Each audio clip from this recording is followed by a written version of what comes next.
ba ang iyong paniniwala sa buhay o kaya mo sa buhay? Matong sa buhay, simple lang. No gods, no glory. Ano ko maraming tao nakakalam niya. So, kailangan meron tayong gods para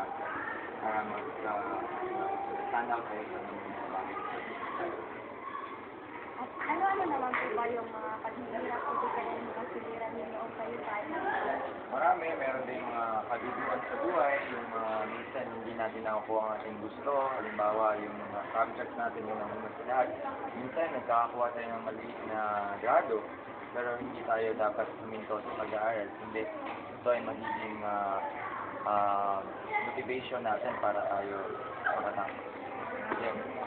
Ano po ba yung ginawa upang malampasan ang mga paghihirap na iyon? Simple lang. Well, unang-una sa lahat, nanalangin ako sa Diyos na tulungan niya ako sa bawat gawain ko sa buhay. At pangalawa, tulungan ko rin ang aking sarili.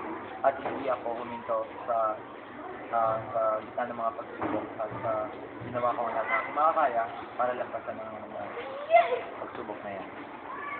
At ano naman po ang inyong pinapangarap na profesyon sa simula ng bata po kayo? Ang pinapangarap ko, gusto kong maging bumbero.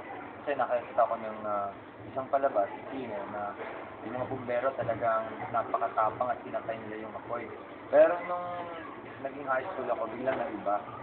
Gusto ko maging engineering. Tapos, nakuha ko at nalaman ko na hindi pala yun na bagay sa akin. Nakita ko, masarap yung mga bata talaga masarap kasama. So, ginusto ko maging guro.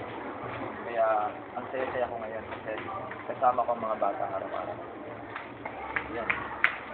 Bakit po inyo po ba napili ang pagtuturo sa elementary? Unang-una sa lahat, talagang may dating yung mga bata. Talagang ibang-iba kapag nasa tabi ko sila kasi nakakawala sila ng problema.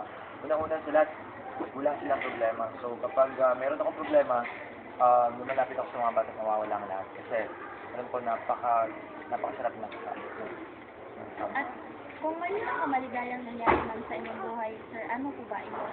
At bakit? Ang daming maligayang buhay sa buhay ko. Pero ang masasabi ko talaga, ang pinakamaligaya yung naging teacher ako. Kasi officially, yung pagtuturo ka na at kasama yung mga bata araw-araw. Yan ang napakalaking pangyayari sa akin. Ano naman po ang pinakamalungkot o pinakamasakit na nangyayari ng inyong buhay? Ako, ang dami rin. Ang dami rin natin na kalungkot na pangyayari sa buhay. Pero unang-una yung kalungkutan yung bumagsak ako sa isang subject ko nung college pa ako. Talagang akala ko katapusan na yung mundo yun kasi talagang pinaghirapan ko yun. Pero hindi ko alam kung bakit nagkaganon. So talagang nalungkot ako. Yun. Kung tatanungin po namin kayo, sir, masaya po ba talaga kayo sa inyong buhay na pagiging guro? Happy. Yan. Talagang masaya ako. Ano po ba ang ginawa ninyo upang makatapos ng pag-aaral at hindi kayo naligaw ng landas sa kabila ng pinakamaraming tensyon sa buhay? Unang-una sa lahat, inisip ko ang aking mga magulang. Hindi kami ganyan kayaman na kaya akong suportahan ng tatay ko kahit saan. So, naging motivation or motivation ko sila. Dahil inisip ko na talagang pinaghirapan nila ang pera para makapag-aral ko. Pangalawa, kailangan kasi yung mga tao hindi nag-aaral, talagang nawawala sila ng landas. So, ginawa ko lahat para magkaroon ako ng edukasyon at kasi ito ay malaking weapon para sa atin patungo sa tamang buhay. Yeah. Sir, at ano naman po ba ang masasabi niyo o di kayo na ipapayo para sa mga kabataan tulad namin upang hindi maligaw ng landas at matapos ng pag-aaral? Simple lang, no? Iwasan natin yung mga intensyon, yung droga, ang dami kasing tinatawag na influence courses as high school student. Kabila, left and right, marami.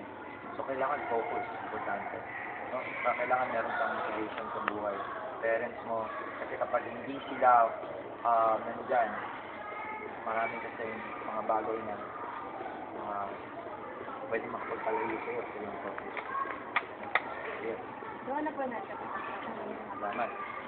Maraming salamat. Sana nakatulong rin po yung mga sinabi. At ano, narito po ang munting regalo para sa inyo Taro-taro sa bilang alaala at kasagalan. Salamat.